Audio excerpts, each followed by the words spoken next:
தமிழ்நாடு அரசின் நிதிநிலை அறிக்கை நாளை தாக்கல். பல்வேறு புதிய அறிவிப்புகள் வெளியாகும் என்று எதிர்பார்ப்பு.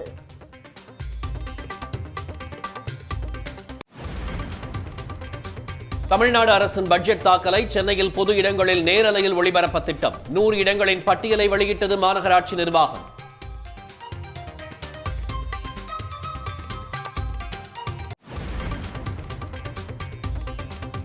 தங்கம் விலை சவரனுக்கு 440 ரூபாய் உயர்வு. ஆபரண தங்கத்தின் விலை சவரன் 65,000 ரூபாயை நெருங்கியது.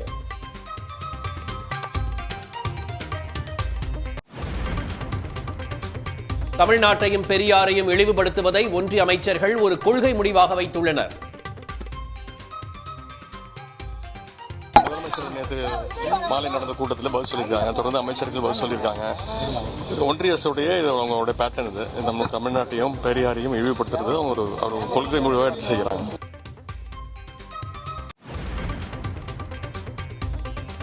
தன் மகன்கள் பழனி, வேல் ஆகிய இருவருமே இருமொழியில்தான் படித்தார்கள். பாஜக மாநில தலைவர் அண்ணாமலை விமர்சனத்திற்கு அமைச்சர் பிடிஆர் பழனிவேல் தியாகராஜன் பதிலடி. ஏதோ ஒரு கட்சி தலைவர் இன்னைக்கு ஏதோ ஒரு பேட்டியில் சொல்லியிருக்கார், அமைச்சர் பிடிஆரோடைய பசங்க எத்தனை மொழி படித்தார்கள் என்று சொல்லட்டும். நான் தெளிவாக விளக்கம் இன்றைக்கு சொல்கிறேன். எனக்கு இருக்குது 2 புதல்வர்கள்.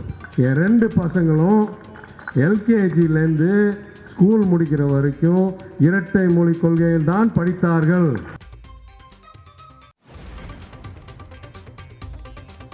ஈரோட்டில் சாலையை தரம் உயர்த்தாமல் சுங்கச்சாவடி அமைக்க பொதுமக்கள் கடும் எதிர்ப்பு. அடிப்படை கட்டமைப்புகளை மேம்படுத்தாமல் கட்டணம் வசூலிப்பது எந்த வகையில் நியாயம் என்றும் கேள்வி.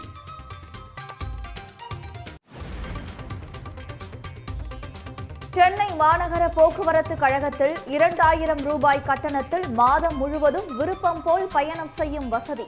ஏசி பேருந்துகள் உள்ளிட்ட அனைத்து பேருந்துகளிலும் பயணிக்கும் வகையில் விரைவில் அறிமுகம்.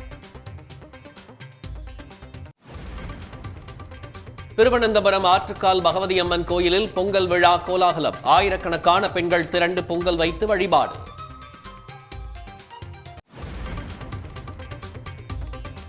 பரந்தூர் புதிய விமான நிலைய திட்டத்திற்கு விரைவில் கொள்கை அளவில் ஒப்புதல். விண்ணப்ப பரிசீலனை தொடர்பாக டெல்லியில் சிறப்பு கூட்டம். பூவிருந்தவல்லி பரந்தூர் இடையே மெட்ரோ ரயில் திட்டம் நீடிப்பு. 15,906 மதிப்பீட்டில் கோடி ரூபாய் மதிப்பீட்டில் அமைப்பதற்கான விரிவான திட்ட அறிக்கை தமிழ்நாடு அரசிடம் அளிப்பு.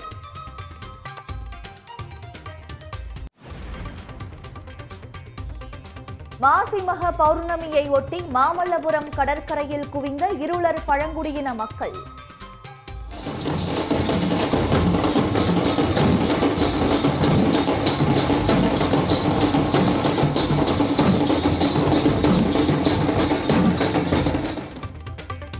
கடற்கரையில் பாரம்பரிய முறைப்படி வழிபாடு.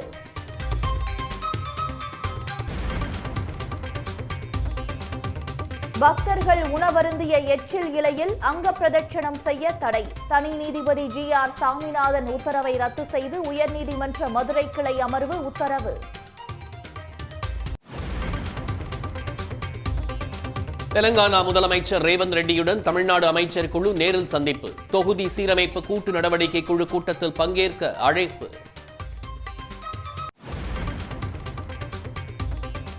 வத்தலகுண்டு அருகே சுங்கச்சாவடியை மக்கள் அடித்து நொறுக்கிய விவகாரம். 300 பேர் மீது வழக்கு பதிவு செய்து பட்டிவீரன்பட்டி போலீஸ் விசாரணை.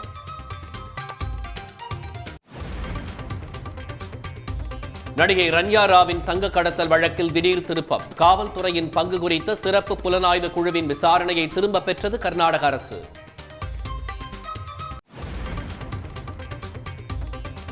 ஈரோட்டில் மத வன்முறையை தூண்டும் வகையில் பேஸ்புக்கில் பதிவு வெளியிட்டதாக புகார். இந்து முன்னணி முன்னாள் நிர்வாகியும் பாஜக பிரமுகருமான ஐயம்பாளையத்தை சேர்ந்த ஸ்ரீதர் என்பவர் கைது.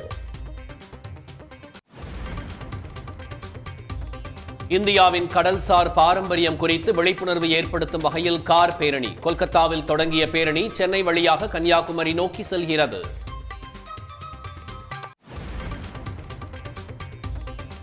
சென்னை திருமங்கலத்தில் காஞ்சிபுரத்தில் ஒரே குடும்பத்தை சேர்ந்த 4 பேர் தற்கொலை. 5 கோடி ரூபாய் கடன் தொல்லை காரணமாக தற்கொலை செய்து கொண்டதாக முதல் கட்ட தகவல். பிப்ரவரி மாத ஐசிசி சிறந்த வீரர் விருதை வென்றார் சுப்மன் கில். சிறந்த வீராங்கனை விருதை ஆஸ்திரேலியாவின் அலானா கிங் வென்று அசத்தல்.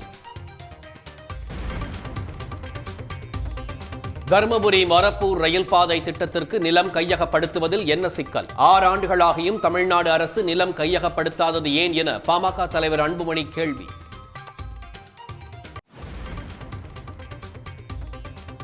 ராஜஸ்தானின் ஜெய்சால்மரில் ஹோலி பண்டிகையை கொண்டாடிய ராணுவ வீரர்கள். இந்தியா பாகிஸ்தான் எல்லையில் பிஎஸ்எஃப் வீரர்கள் உற்சாகம். டெல்லியில் ஹோலியை முன்னிட்டு இலவச சிலிண்டர் தருவோம் என்ற தேர்தல் வாக்குறுதி என்ன ஆனது? ஆளும் பாஜக அரசுக்கு கேள்வி எழுப்பி ஆம் ஆத்மி கட்சியினர் போராட்டம்.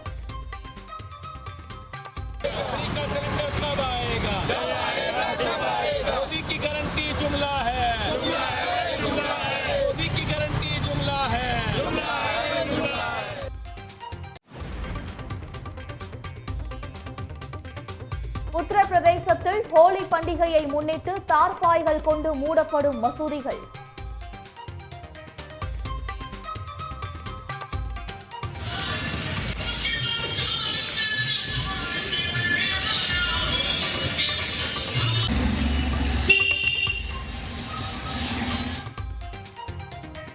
நாளை நடைபெறும் சௌபாய் பேரணிக்கான பாதையில் பள்ளிவாசல்கள் உள்ளதால் திரையிட்டு மூட உத்தரப்பிரதேச அரசு உத்தரவு.